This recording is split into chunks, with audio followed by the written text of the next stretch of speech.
पे जान भी कुर्बान है। इय्याका नअबुदु व इय्याका नस्तईन।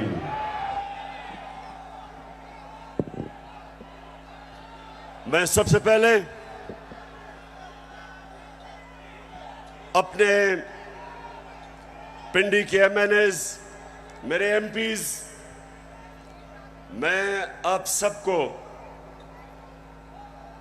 मुबारक देता हूं, खराज तहसीन पेश करता हूं कि आपने इतने थोड़े वक्त पे ये जलसे को ऑर्गेनाइज किया और माशाअल्लाह लियाकत बाग में इस तरह का जलसा, इस तरह की रौनक, मैं आप सबको, आपको भी, मेरी बहनों को भी, नौजवानों को भी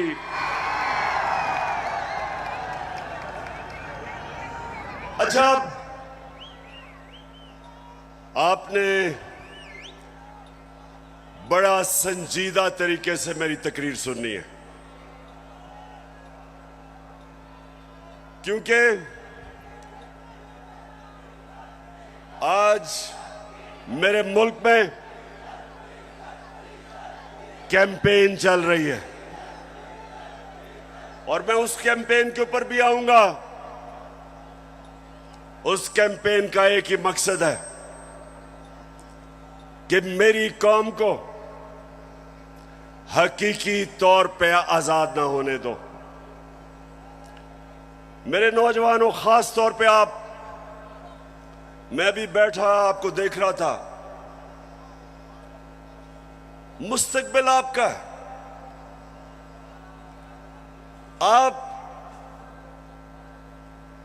आपने ये फैसला करना है कि क्या हमने उस पाकिस्तान में बड़ा होना है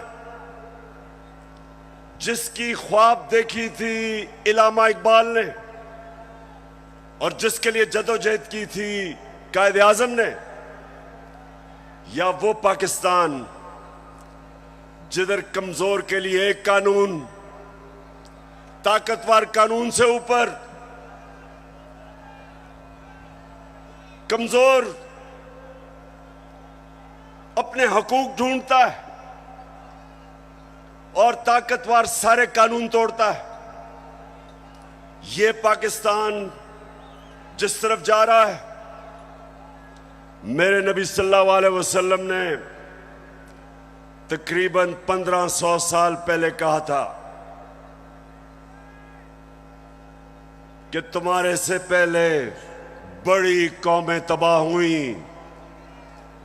जो कमजोर जब चोरी करता था तो जेल में डाल देते थे, लेकिन जब ताकतवर जुर्म करता था तो वो माशरा उनको नहीं पकड़ता था, कौम तबाह हो जाती थी। आज अगर हमारी कौम एक अजीम कौम नहीं बन सकी तो वो जो मेरे नबी सल्लल्लाहु अलैहि वसल्लम ने 1500 साल पहले कहा था, उस वजह से नहीं हो सकी। जिस मुल्क के ऊपर उसका सारा करप्ट टोला डाकू ईवानों में बैठ जाए और आम आदमी अपने बुनियादी हुकूक की तलाश में हो, जितनी मर्जी चोरी करनी है बड़ा डाकू चोरी करे, उसको पाकिस्तान का जब निजाम, इंसाफ का निजाम नहीं पकड़ता, उस मुल्क का कोई मुस्तकबिल नहीं है। इसलिए मैंने अपनी हकीकी आजादी की तहरीक का आगाज जो आज मैं शुरू कर रहा हूं, मैंने लियाकत बाग से किया, क्योंकि ये एक ऐसा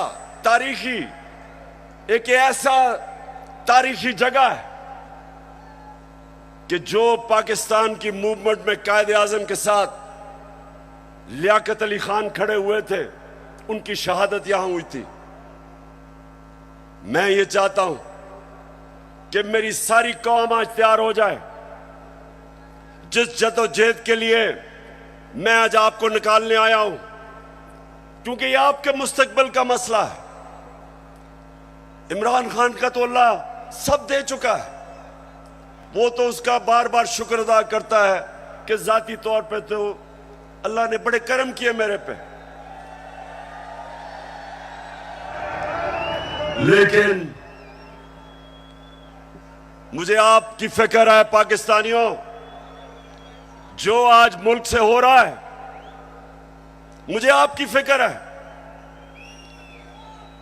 चोर डाकू जब मुल्क की क़यादत पे बैठे हों और यहां ताकत में वो लोग हों जो जाती मफादात के लिए और अपनी अना के लिए मुल्क के मुस्तकबिल को तबाह करते हैं, इनको सिर्फ अवाम की ताकत शिकस्त दे सकती है। और मैंने अपनी आज कौम से वादा कर रहा हूं कि जब तक मैं अपनी कौम को हकीकी आजादी नहीं दिलवाऊंगा, मैं पाकिस्तान की सड़कों पे होऊंगा, मैं अपने लोगों के अंदर जाऊंगा, मैं अपनी कौम को उठाऊंगा।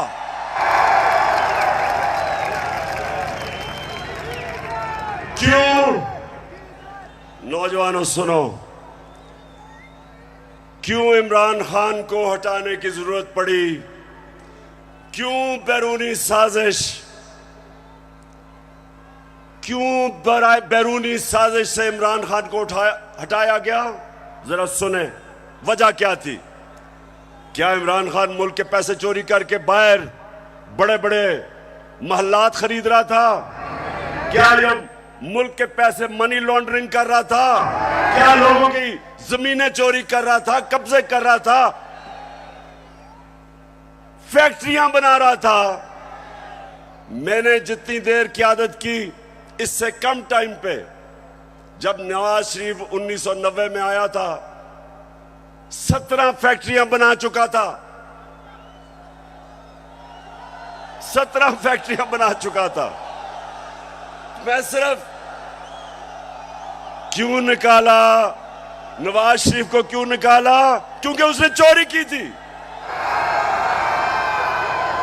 लेकिन इमरान खान की रिजीम चेंज क्यों की गई? क्योंकि वो अमेरिका की नौकरी नहीं करना चाहता था। वो एक आजाद फॉरेन पॉलिसी बनाना चाहता था, जिसका मेरी बहनों और नौजवानों समझो आजाद फॉरेन पॉलिसी क्या होती है। वो फॉरेन पॉलिसी होती है जो अपने अवाम की बेहतरी के लिए होती है। जो फॉरेन पॉलिसी दूसरे मुल्कों के मफादात की हिफाजत करने के लिए होती है और अपने लोगों को दूसरों के लिए कुर्बान करने के लिए होती है, उस फॉरेन पॉलिसी के खिलाफ में आया था। मैं ये नहीं चाहता था कि अमेरिका की जंग में मेरी कौम जाए और 80,000 मेरे लोग उस जंग के अंदर कुर्बान हो अमेरिका के लिए। मैं नहीं चाहता था कि अगर आप अमेरिका अफगानिस्तान में यहां से हमारे ऊपर से कोई कार्रवाई करे, मैं नहीं चाहता था कि मेरा मुल्क मुलव्वस हो उसमें। क्योंकि मैं क्यों चाहूं कि अफगानिस्तान से हमारे ताल्लुकात खराब हो? मैं चाहता हूं कि मेरी फॉरेन पॉलिसी हो जो मेरे लोगों की बेहतरी में हो। अगर रूस से मुझे 30 या 40% कम कीमत पे तेल मिलता था और मैं अपने लोगों को सस्ती पेट्रोल और फजलुर रहमान दूं, तो मैं क्यों ना दूं?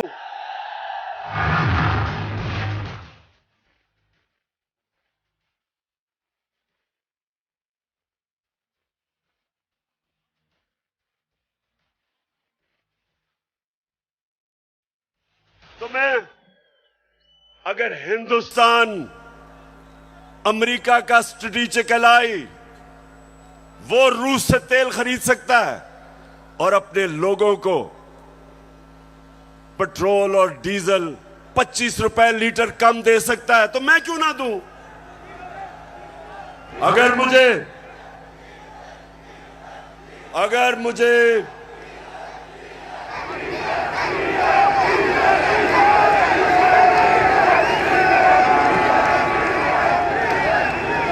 सुने नौजवानों, ये जरूरी है सुनना। देखें, अब आप समझ जाए, आजाद फॉरेन पॉलिसी है हिंदुस्तान की। उनका मुल्क सारे फैसले करता है अपने लोगों की बेहतरी के लिए। हमारे यहां जो गुलाम बैठे हुए थे, फैसले करते हैं दूसरे मुल्क के लिए, अपने लोगों को कुर्बान करते हैं। हम दूसरों की जंगों में शामिल होके अपने मुल्क की तबाही करते हैं। सबसे ज्यादा जो लोग बात नहीं करते, अमेरिका की जंग में जो कबायली इलाके के लोगों से जो जुल्म हुआ, जिस तरह सारा कबायली इलाका उजड़ा, 400 ड्रोन अटैक हुए, औरतें बच्चे मारे गए, उनकी जंग की वजह से 35 लाख कबायली इलाके के लोग नकल मकानी कर गए। कौन जिम्मेदार है? सिर्फ इसलिए कि यहां थोड़े साहिब इख्तिदार बैठे हुए थे जिनको थोड़े डॉलर मिलने थे, जिन्होंने थोड़े से डॉलरों के लिए अपने मुल्क को वो नुकसान पहुंचाया जो अभी भी कबायली इलाका नहीं उस नुकसान से बचा। दूसरी चीज, मैं हमेशा कहता था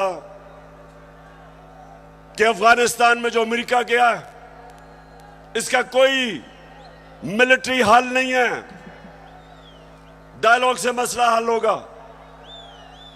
और यह पसंद नहीं था उनको। और आखिर में मैंने, जब वो अमेरिका वहां से गया, तो उनके भी लोगों ने कहा कि जो मैं कहता था ठीक, लेकिन उनको पसंद नहीं है। उनको आदत पड़ी हुई थी शहबाज शरीफ जैसे गुलामों की, और नवाज शरीफ जो सदर ओबामा के सामने पर्ची पढ़ के थैंक यू कहता था।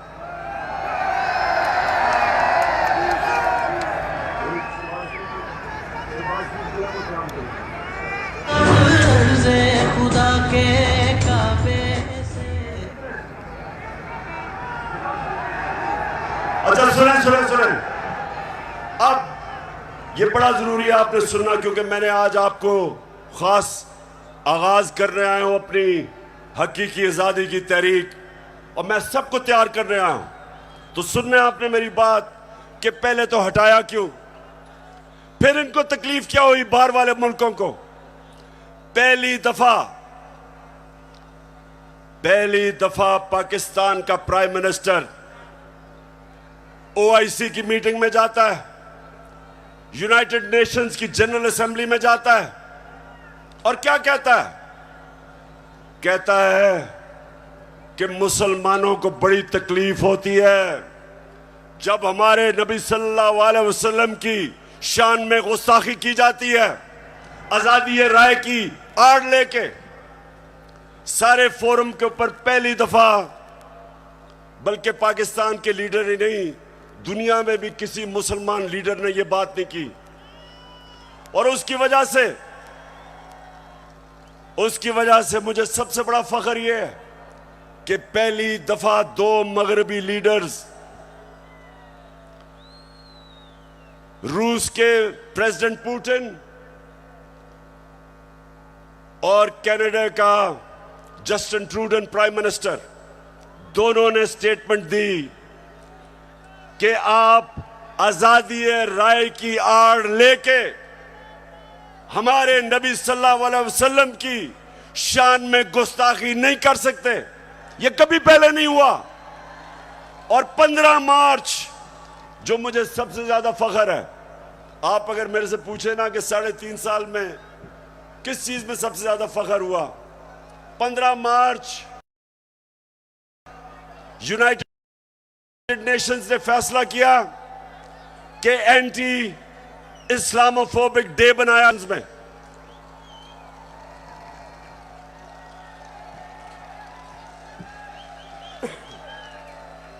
तो मेरे पाकिस्तानियों, ये वो लोग जो आदी हुए थे, वो तिफल क्या गिरेगा जो घुटनों के बल चले, इनके आदी हुए थे, आदी हुए थे, उनको पसंद नहीं आया ये। पूरा साजिश हुई। डोनाल्ड लू ने धमकी दी, साजिश पहले से हुई थी, और इन्होंने तब वो गवर्नमेंट गिराई जो उस वक्त 17 साल के बाद सबसे बेहतर माशी तरक्की कर रही थी। 17 साल के बाद आखिरी 2 साल में 5.6% और 6% पाकिस्तान इकोनॉमिकली हमारी ग्रोथ रेट थी, हमारी दौलत में इजाफा था।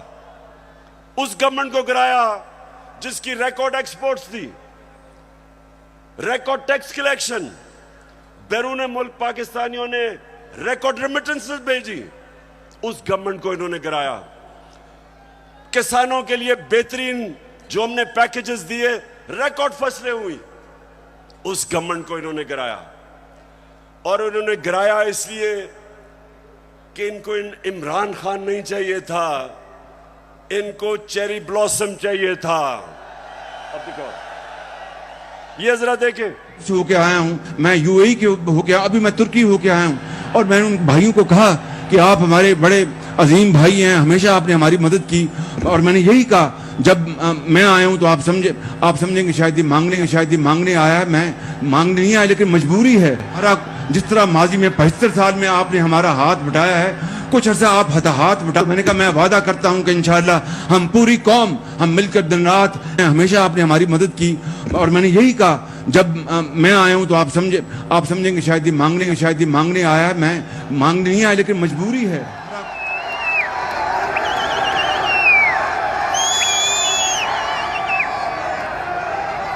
तो मेरे नौजवानों, मैं इसलिए आपके पास आया हूं, मैं भी मांगने नहीं आया,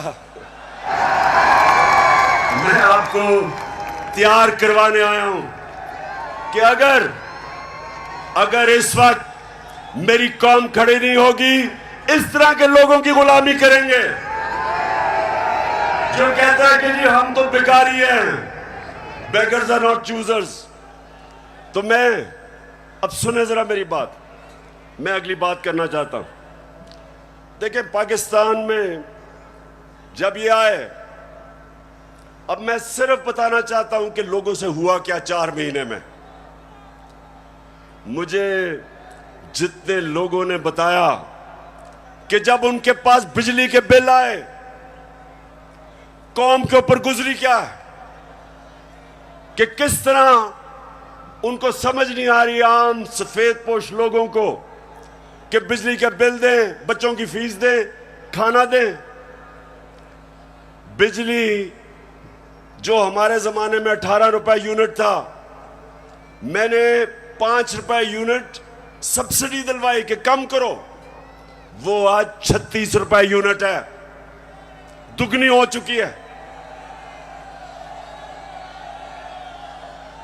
आज हमारी इंडस्ट्री जो सबसे तेजी से लार्ज स्केल मैन्युफैक्चरिंग तेजी से जो बढ़ रही थी, दौलत में इजाफा हो रहा था, सारे बर्रे सगीर में सबसे ज्यादा रोजगार पाकिस्तान में था वर्ल्ड बैंक के मुताबिक।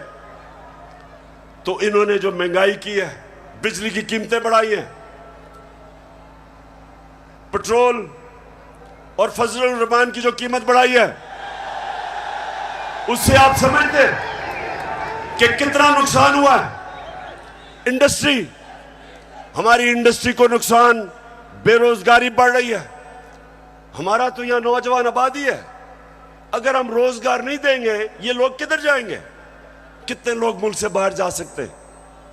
तो ये जो मैं आज आपके पास सिर्फ अब आपको बताऊं कि इन्होंने जो सारे चोरों के टोला ने मिलके कि जी बहुत महंगाई कर दी इमरान खान ने, मैं ये जरा आप सिर्फ थोड़ा आराम से सुने कि इन्होंने किया क्या है। पहले मैं आता हूं ताकि आपको पता है, हमने हमजा कुकड़ी को शिकस्त दी, और आपको पता है उसका मुर्गी का कारोबार है। तो जब हम आए थे मुर्गी का गोश्त केजी जो बिक रहा था, ये हमारे दौर में साल पहले 160 रुपए केजी, आज पहुंच गया 270 रुपए केजी। पेट्रोल एक साल पहले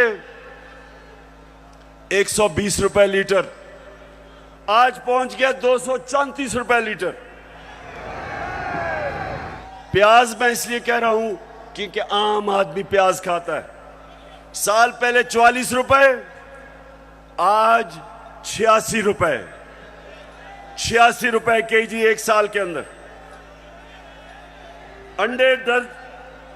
अंडे दर्जन हमारे जमाने में 155 रुपए, आज 211 रुपए।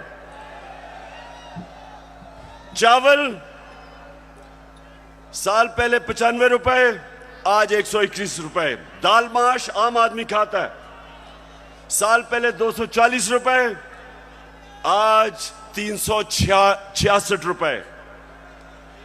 चक्की का आटा साल पहले 70 रुपए केजी, और आज 105 रुपए केजी। ये खाने पीने की आम आदमी की मैं चीजें बता रहा हूं, मैं पैसे वालों का हालात नहीं बता रहा, मैं अपने आम पाकिस्तानियों का बता रहा हूं। मसरूर की दाल साल पहले 157 रुपए केजी, और आज 330 रुपए केजी। ये सुनते रहे, ये महंगाई कम करने आए थे। घी साल पहले 850 रुपए, आज 1420 रुपए। और जरा तीन चीजें सुन लें। देखें हमारे ऊपर कर्जे चढ़े हुए हैं। अब जरा सुने, जरा मैं चाहता हूं नौजवानों आप सुने, क्योंकि आपका मुस्तकबिल है। हमारे ऊपर कर्जे चढ़े हुए थे। कर्जे कैसे उतारने हैं? दौलत में इजाफा करके कर्जे उतरते हैं। आपकी जब फैक्ट्रियां चलती हैं, बाहर से सरमायाकारी होती है, आपकी किसानों की पैदावार बढ़ती है, दौलत में इजाफा होता है, उससे आप अपने कर्जे वापस करते हैं। मसलन मैंने दुकान के लिए कर्जा लिया, मैंने दुकान बना ली, अब मैंने कर्जा ले लिया। अब जब जैसे जैसे मेरी ज्यादा सेल होगी, मेरी दौलत में इजाफा होगा, मैं कर्जे वापस करूंगा। अब जब से ये आया, क्या हो रहा है? बजाय दौलत में इजाफा होने के फैक्ट्रियां बंद हो रही हैं। इन्होंने बिजली की कीमत उधर पहुंचा दी और गैस की। फैक्ट्रियां मुकाबला नहीं कर सकती हिंदुस्तान का, एक्सपोर्ट्स गिर रही हैं। एक्सपोर्ट्स हमारे जिस महीने हम छोड़ के गए थे, एक्सपोर्ट्स 3.1 अरब डॉलर था, आज एक्सपोर्ट्स इस महीने 2.2 अरब डॉलर, जो 3.1 अरब डॉलर से एक्सपोर्ट नीचे आ गई 2.2 अरब डॉलर पे। रिमिटेंस जो बैरून मुल्क पाकिस्तानी पैसा भेजते हैं, हमारे आखिरी महीने में 3.1 अरब डॉलर, वो नीचे आके 2.5 अरब डॉलर पे आ गई। मतलब कि दौलत में इजाफा नहीं हो रहा, कर्जे बढ़ते जा रहे हैं। इनके पास हल क्या है? आर्मी चीफ से टेलीफोन करवा रहे हैं सऊदी अरेबिया को कि जी पैसे दे दो, क्योंकि इनको तो सारे समझते हैं कि चोर है ये, इनको तो पैसे कोई नहीं देता। तो आर्मी चीफ अमेरिका को कभी टेलीफोन कर रहा है, कभी यूएई को कर रहा है, कभी सऊदी को कि जी पैसे दे दो। तो इससे क्या होगा? वो तो कर्जे देंगे, कर्जे बढ़ते जा रहे हैं। कर्जे वापस कैसे कर रहे हैं? दौलत में तो इजाफा नहीं हो रहा। और इसलिए मेरे पाकिस्तानियों, इसलिए मैं इनको कहता हूं कि एक ही तरीका है इस मुल्क को इस दलदल में जो घुसा रहे हैं निकालने का, और वो है साफ और शफाफ इलेक्शन। एक ही रास्ता है। लेकिन ये सारे खौफजदा हैं। इन्होंने जब हुकूमत गिराई, नौजवानों सुनो, हुकूमत जब गिरवाई, इनका ख्याल था पार्टी का जनाजा निकल गया। उसके बाद जब पब्लिक सड़कों पे आ गई, इन्होंने 25 मई को हमारे ऊपर जुल्म किया दहशत फैलाने के लिए। उसके बाद 17 जुलाई को बाई इलेक्शन हुआ पंजाब का, हमजा कुकड़ी फारग हो गया, हम जीत गए। सितम के कोहे गरा रूई की तरह उड़ जाएंगे हम महकूमों के पांव तले। ये धरती धड़ धड़ धड़केगी और अहले हुक्म के सहरुख पे जब बिजली कड़कड़ कड़केगी हम देखेंगे लाजिम है कि हम भी। तो जब 17 जुलाई धांधली के बावजूद ये जो इन्होंने चीफ इलेक्शन कमिश्नर बैठाया हुआ है, इसने पूरी खिदमत की मरियम की और हमजा की, पूरी कोशिश की, धांधली की, इंतजामिया इनके साथ, पुलिस इनके साथ। उसके बावजूद पाकिस्तानी कौम, पंजाब के लोग इतनी तादाद में निकले कि इलेक्शन हार गए धांधली के बावजूद। उसके बाद इनको और खौफ आ गया। उसके बाद इन्होंने एक और प्लान लेके आए।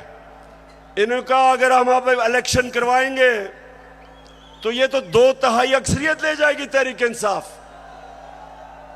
डर गए, खौफजदा हो गए। फिर इन्होंने एक और प्लान बनाया, और प्लान बनाया कि तहरीक इंसाफ को क्रश करो। पाकिस्तान की जो सबसे बड़ी पार्टी, किसी ना किसी तरह इसको क्रश कर इलेक्शन तब तक ना कराओ जब तक पार्टी क्रश ना हो। और मैं बार बार आइन और कानून के बीच में रहता रहा। 25 मई को जो इन्होंने जुल्म किया, उसके बावजूद अगर मैं उस दिन डी चौक में, अगर मैं उस दिन वहां से अपना धरना खत्म ना करता, मुझे पता था कि शाम को खून होना है। मुझे पता है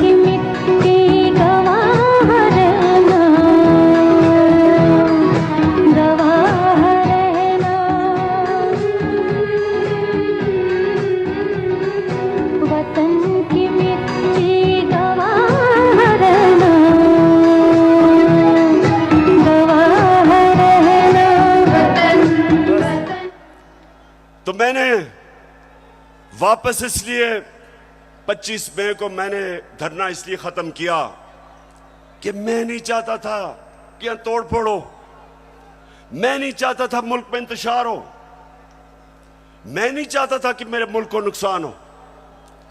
और मुझे पता था कि जिस तरह पुलिस ने दहशतगर्दी की और रेंजर्स ने हमारे ऊपर जिस तरह रबर बुलेट चलाई औरतों बच्चों पे, मुझे पता था कि अगले दिन इंतशार होना था। मेरे ऊपर केसेस कर दिए, 16 FIR मेरे पे काट दी। उसके बाद इन्होंने क्या किया, जरा गौर से सुने ताकि मैं आपको अपना अगला लाएअमल बताऊं। इन्होंने किया क्या? इन्होंने उसके बाद फैसला किया कि तहरीक इंसाफ को दबाया जाए। हमारे वर्कर्स के ऊपर FIRs, धमकियां,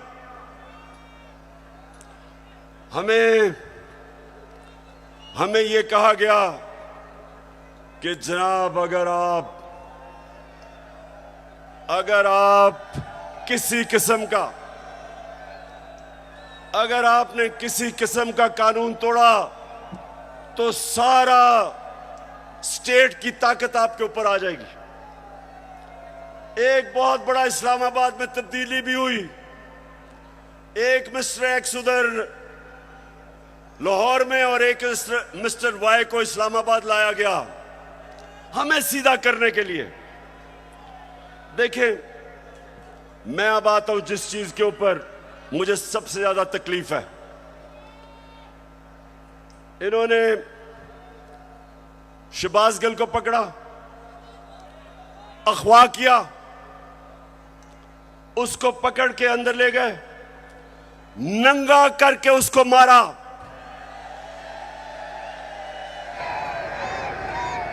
दो तीन दिन तक मुझे तो पता नहीं चला। जब मेरे वकील मिलने गए, उन्होंने मुझे आके बताया कि उन्होंने उसका क्या हशर किया। अब शहबाज गिल, जरा मैं सारे पाकिस्तानियों का तो जरा गौर से मेरी बात सुने। वो एक प्रोफेसर है, वो अमेरिका में कॉलेज में पढ़ाता है। वो अपने मुल्क के लिए आया कि यहां वो भी एक नए पाकिस्तान के लिए जद्दोजहद करेगा। उसका कितना बड़ा जुर्म था, कितना बड़ा जुर्म था कि पहले उसको उठा के उसकी गाड़ी का शीशा तोड़ा, उसको उठा के ले गए। उसके ड्राइवर की बीवी को उठा लिया, 10 महीने की बेटी उसकी, उसको ले गए और उसको नंगा करके इन्होंने उसको मारा, उसकी तस्वीरें बनाई। जब वो ज़हनी तौर पे जब वो डिस्टर्ब हुआ तो उसकी तस्वीरें बनाई। मैं वो लोग जिन्होंने ये किया, मैं उन सारों को आज उनसे मुखातिब हूं कि आप सोचें कि आपसे ये होगा, कभी हुआ तो आपके और आपकी फैमिली के ऊपर क्या गुजरेगी। सोचें, एक इंसान की आप डिग्निटी खत्म कर रहे हैं। उसको जानवर भी इस तरह की हरकतें नहीं करते। अल्लाह कुरान में कहता है कि मैंने इंसान को वो सलाहियत दी है कि फरिश्तों से भी ऊपर बना दिया, लेकिन साथ वो ये भी कहता है कि जब इंसान गिरता है वो जानवरों से भी नीचे चला जाता है। ये जो इन्होंने किया है, ये जानवरों से भी नीचे चले गए हैं। खुदा के काबे से सब बुत उठवाए जाएंगे, हम रहले सफा। फिर झूठ बोला जाता है। सारे डरे हुए होते हैं। सुपरिटेंडेंट सच नहीं बताते कि उसके ऊपर तशद्दुद हुआ, छुपाने की कोशिश की जाती है। और मुझे जो अफसोस हुआ कि मैजिस्ट्रेट ज़ेबा, जब आपके सामने एक आदमी आया और तशद्दुद पुलिस कर चुकी थी उस पर, क्या आपको वापस पुलिस के पास उसको भेजना चाहिए था? आपको तफ्तीश नहीं करनी चाहिए थी? ये आपको इंसाफ का तकाजा था कि जब एक आपको नजर आ रहा था कि वो बिल्कुल टूट चुका था, जो उन्होंने उसे जुल्म किया था, उसके बावजूद वापस भेज दिया पुलिस के पास। और फिर कहते हैं जी किसी को तौहीन हो गई। ये आप जो इतना बड़ा रुतबा है जज का, उससे आप इंसाफ नहीं कर रहे। और जो आईजी और डीआईजी इस्लामाबाद, इनके ऊपर, दोनों के ऊपर केसेस हमने दर्ज करवाए हैं, आप इनके ऊपर एफआईआर कटवाई है। और मैं सारी अपनी कौम को कहता हूं कि ये आजाद मुल्कों में ऐसी चीजें नहीं होती। सिर्फ गुलाम मुल्कों में, जिधर आपके हकूक नहीं होते, जिधर इंसाफ नहीं होता, जिधर आइन की और कानून की बालादस्ती नहीं होती, उन कौमों में ये होता है। वहां लोग गुलाम होते हैं, वो कभी ऊपर नहीं आ सकते। जिस कौम के अंदर इंसाफ नहीं होता, वो कभी ऊपर नहीं आती। नबी सल्लल्लाहु अलैहि वसल्लम ने मदीना में लोगों को इंसाफ दे के आजाद कर दिया था। उन्होंने सबको कानून के सामने एक बराबर खड़ा कर दिया था। कोई ताकतवर किसी कमजोर पे जुल्म नहीं कर सकता था, इसलिए वो आजाद हो गए थे। हमारा हर जगह ये जो शहबाज गिल का केस है कि नवाज शरीफ ने उससे बहुत बुरी बातें पाकिस्तानी फौज के खिलाफ की है। देखें जरा इनकी टेप से इन्होंने जो क्या क्या कहा हुआ है पाकिस्तानी फौज के ऊपर। नवाज शरीफ ने, ख्वाजा आसिफ ने, मरियम ने, उनको क्यों नहीं पूछते? क्योंकि वो ताकतवर हैं। वो बेचारा अमेरिका से आया था, कहा कि उसको पूछने वाला कोई नहीं, उसको इस तरह आपने जलील करके। और मुझे शर्म आती है कि हमारे मुल्क में इस तरह की इंसानों को जलील किया जाता है। और इंशाअल्लाह इसका हम पूरा कानूनी तौर पे हम पूरा इंसाफ लेके रहेंगे इसके ऊपर। बाजवा साहब, आपने हमारी अच्छी भली चलती हुकूमत को रुखसत करवाया, जजों से जोर जबरदस्ती से फैसले आपने लिखवाए। जनरल बाजवा साहब, आपको 2018 इलेक्शन में अवाम के मैंडेट की चोरी का हिसाब देना है। हाँ, नवाज शरीफ ने ये जरूर किया कि उसने किरदारों और इदारों के दरमियान एक वाज़ेह लकीर खींच दी है। एक या दो अफराद इदारा नहीं हुआ करते, एक या दो अफराद इदारों की बदनामी का बायस बना करते हैं।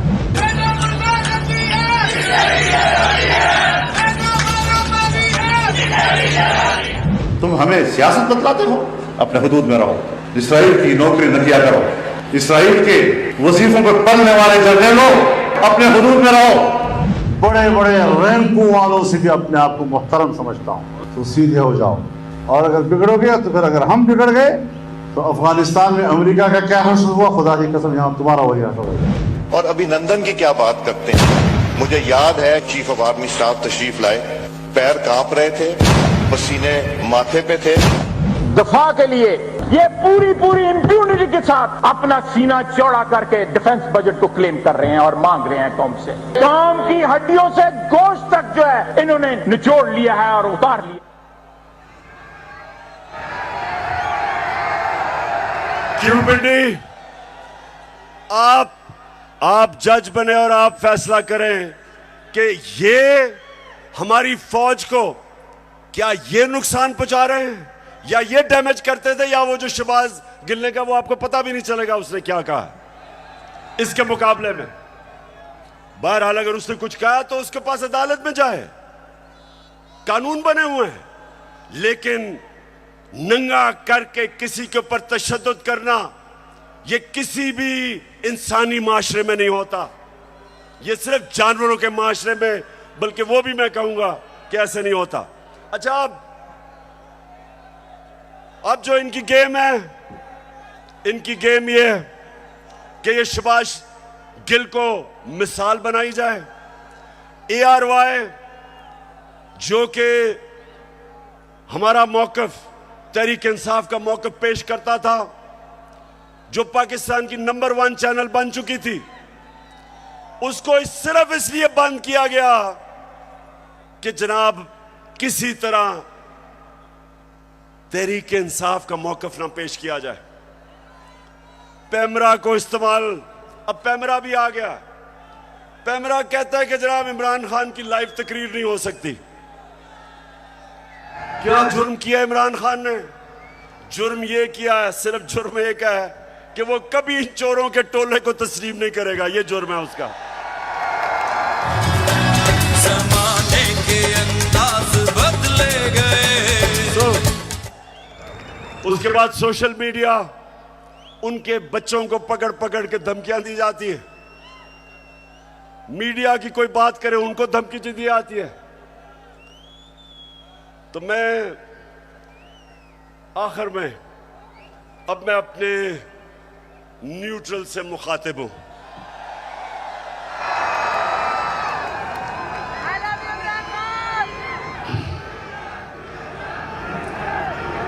मैं सबसे पहले आपको यह बताना चाहता हूं, वो वाले जो 4 लोगों की इनकी स्टेटमेंट है ना,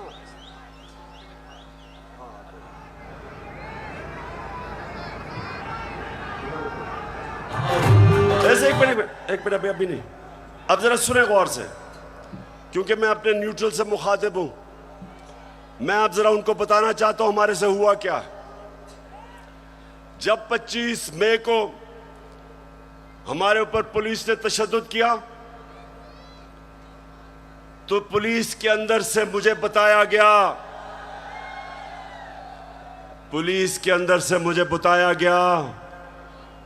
कि जनाब ये पीछे से हमें हुक्म था, यानी कि न्यूट्रल्स का प्रेशर था कि इनको फेंटा लगाओ। जरा सुनते जाए, मैं इस मुल्क के अंदर मेरा जीना मरना है। मैं कोई बाहर नहीं भागूंगा, मेरी कोई बाहर जगह नहीं है, मेरा जीना मरना यहां है। और शायद बाकियों से ज्यादा मुझे इस मुल्क की फिक्र है। तो मुझे यह कहा गया कि ना जनाब हमारे पीछे से प्रेशर है। फिर ये जो चीफ इलेक्शन कमीशन हर फैसला हमारे खिलाफ दे रहा है, पूरा ये जो मुझे डिस्क्वालीफाई करने की कोशिश है, अंदर से पैगाम आता है कि जी मैं तो वो तो कुछ नहीं कर रहा, पीछे से प्रेशर है बूट का। फिर सुनते जाएं, हमें ये जो ऑपोजिशन है, ये जरा मैं चाहता हूं सुने कि बदनाम कौन कर रहा है हमारी फौज को। ये अभी ये जो पुलिस वाला जो हुआ शहबाज गिल से, हमने पुलिस से पूछा तुमने तशद्दुद, हमें तो पता ही नहीं जी, पीछे से हुआ है कुछ, वो भी आपकी तरफ कह रहे हैं। तो जो भी हो रहा है आज पाकिस्तान में, जो गलत काम होता है आपका नाम लग जाता है। अब जरा ये सुने कि ये जो आपके इस वक्त खैर ख्वाह बैठे हुए गवर्नमेंट में, ये क्या कहते हैं। जिनकी वजह से होता है, जिनकी मदद से होता है, हम उनकी मदद नहीं लेना चाहते और हम चाहते हैं कि अगली हुकूमत का फैसला पाकिस्तान की आवाम करे। के अदम एतमाद सौदे के बगैर मुमकिन नहीं होती। यहाँ पर अदम एतमाद का जो निज़ाम है इस्टेब्लिश के बगैर मुमकिन नहीं है। कोई डील करके इक़्तिदार नहीं चाहते। पाकिस्तान में तहरीक अदम एतमाद उस सूरत में अमूमन कामयाब होती है जी, जब इस्टेब्लिशमेंट आपकी पुष्ट पे हो। इस्टेब्लिशमेंट करती है, वो डील का नतीजा हो है। जब भी अदम एतमाद से होते हैं तो यकीनन डील करती है। इस्टेब्लिशमेंट के बगैर अदम एतमाद की तहरीक को कामयाब नहीं किया जा सकता, क्योंकि इस्टेब्लिशमेंट की एक तीसरी कुव्वत के तौर पे या चौथी कुव्वत के तौर पे पार्लियामेंट में यानी मुकल्लम खुद जो है मौजूद है।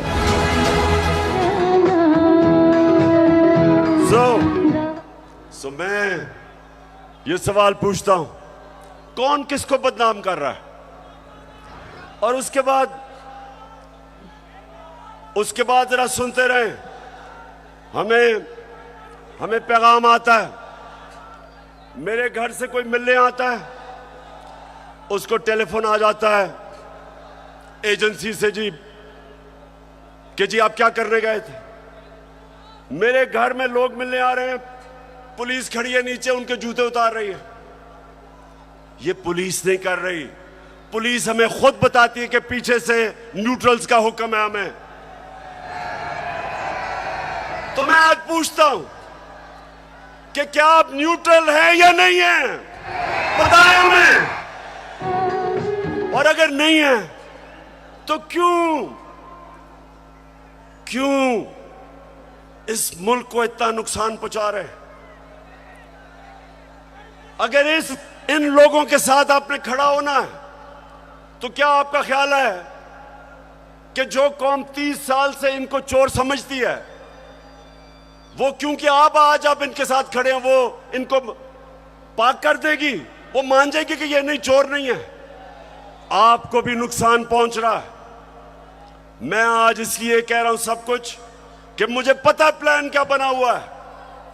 जो मिस्टर वाई आया, मुझे पता है वो क्या प्लान बना के आया है कि मीडिया को दबाओ, आवाज बंद करो, इनको डराओ धमकाओ, शहबाज गिल को मिसाल बनाओ, इमरान खान को जेल में डाल दो।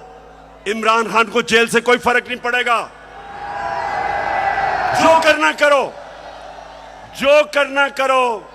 मैं अपनी कौम के सामने सारी कौम को इकट्ठा करूंगा, और अगर ये जो डिस्क्वालीफाई कर रहे हैं जी, फंडिंग केस या फलाना केस, जो भी आप करेंगे आप अपनी कौम को नुकसान पहुंचाएंगे। क्यों?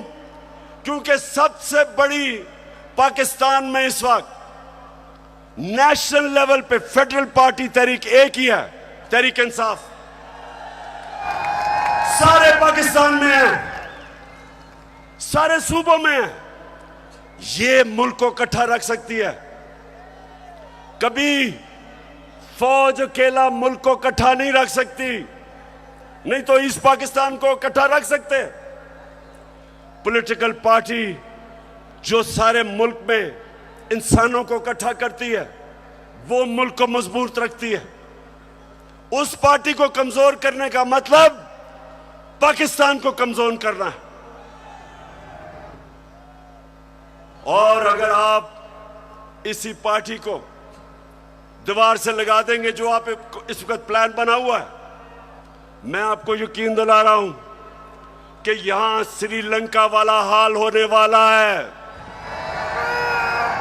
अभी तो हम आइन और कानून के बीच में चल रहे हैं, लेकिन जब एक पॉलिटिकल पार्टी हट जाएगी रास्ते से, तो जो हालात है पाकिस्तान में, कौन रोकेगा पब्लिक को?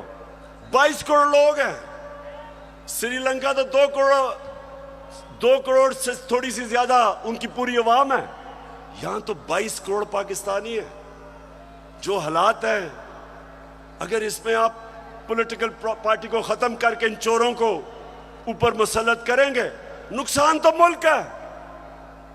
और मैं इसलिए आखिर में कहता हूं कि इस मुल्क के पास सिर्फ एक रास्ता है, और वो रास्ता है साफ और शफाफ इलेक्शंस का। ये जो बाकी तरीके इख्तियार किए जा रहे हैं, एक वो सेटअप, एक जिनके पास पब्लिक में निकल नहीं सकते, जलसा वो नहीं कर सकते, उन लोगों को अगर, और 30 साल से जो चोरी कर रहे हैं, अगर आप समझते हैं कि ये कौम उनको एक्सेप्ट कर जाएगी, कौम भी नहीं एक्सेप्ट करेगी, कोई भी इन्हें एक्सेप्ट नहीं करेगा, ना बाहर इनकी क्रेडिबिलिटी, ना पाकिस्तान में। और आगे हमारे मुल्क के हालात बिगड़ते जाएंगे। ये कर्जे लेके और समझना कि जी मुल्क चलना शुरू हो गया, क्योंकि कई मुल्कों ने कर्जे दिए। ये कैंसर का इलाज डिसिप्लिन से हो रहा है। कर्जे बढ़ते जा रहे हैं, कर्जे का बोझ बढ़ता जा रहा है। ये इस तरह मुल्क नहीं चलेगा। जब तक पॉलिटिकल स्टेबिलिटी नहीं आएगी, माशी हालात ठीक नहीं होंगे। तो मैं आखिर में अपनी तकरीर खत्म करने से पहले बलूचिस्तान के लोग, सिंध के लोग और राजनपुर और डेरा गाजी खान जिधर सैलाब आए हुए हैं, उधर के लोगों के लिए एक तो हम दुआ भी करते हैं, और मैं सारी गवर्नमेंट्स को, पंजाब की गवर्नमेंट को कह रहा हूं कि पूरी तरह मदद करें हमारे इलाकों में। केपी की गवर्नमेंट को कहूंगा कि जो भी हम कर सकें बलूचिस्तान में करें, और जो भी हालात हैं, मैं चाहूंगा कि जो हमारे लोग बड़े खुल के ऐसे मौके पे मोबिलाइज होते हैं, इन लोगों की मदद करें, क्योंकि लोग इस वक्त सैलाब की वजह से बहुत मुश्किल में। और आखिर में मैं ये भी मुबारक देना चाहता हूं सबको कि अभी जो कराची में बाय इलेक्शन है, तहरीक इंसाफ जीत गई है। पाकिस्तान जिंदाबाद।